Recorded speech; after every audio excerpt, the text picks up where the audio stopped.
बहुत ध्यान से सुनना। अपना आत्म कल्याण करना है, अपना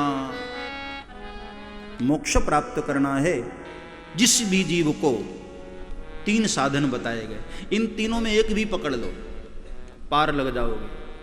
बिल्कुल सरल और सीधा साधा उपाय। श्रवणम, पहला भगवान की कथा सुनो। एक बार नहीं, बार बार सुनो। जब तक सुनते सुनते सुनते तुम्हें मोक्ष न मिल जाए तब तक छोड़ो ही मत, सुनते रहो सुनते रहो सुनते रहो।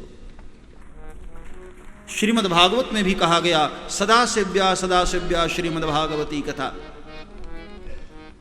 जो लोग सोच रहे हैं ना कि एक बार हमने भागवत कथा करा ली बस धन्य धन्य हो गए,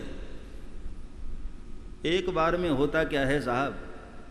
इसलिए बार बार सुनो।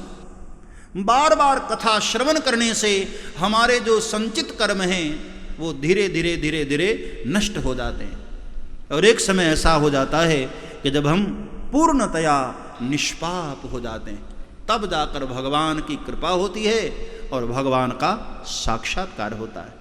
इसलिए श्रवणम, बार बार कथा सुनो। जैसे समुद्र में कितनी ही नदियों का जल आता रहे लेकिन समुद्र कभी भी मना नहीं करता है, कितनी भी नदियों का जल निरंतर उसमें जाता रहता है, समुद्र कभी भी मना नहीं करता। उसी प्रकार साधक के कान में, श्रवणों में बार बार भगवान की कथा पढ़ती रहे, फिर भी जिसका मन कभी भरे न, ऐसा श्रोता, उसी का सच्चा कल्याण हो पाता है, वही मुक्त हो पाता है। जहां भी भगवान की कथा मिले सुनो। यदि श्रवण से तुमने प्रीति कर लिया, इसी से भवसागर पार लग जाओगे।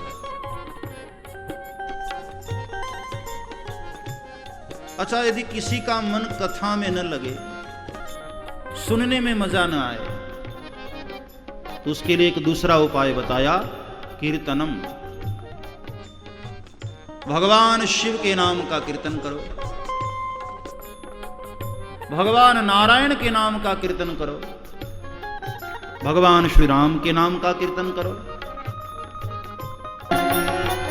तो या तो श्रवण करो या फिर हरिनाम कीर्तन करो, और इसमें भी मन न लगे तो स्मरण करो, मनन करो, ध्यान करो।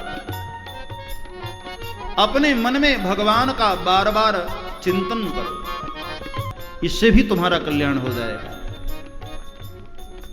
यदि श्रवण में मन न लगे, कीर्तन में भी मन न लगे, स्मरण में भी मन न लगे, तो क्या उद्धार का और कोई उपाय नहीं है? इन तीनों में भी मन न लगता हो तो एक काम और है, भगवान शिव की प्रेम से पूजा कर लिया करो, इसमें ही तुम्हारा भवसागर पार हो जाएगा, इसमें भी तुम्हारा कल्याण हो जाएगा।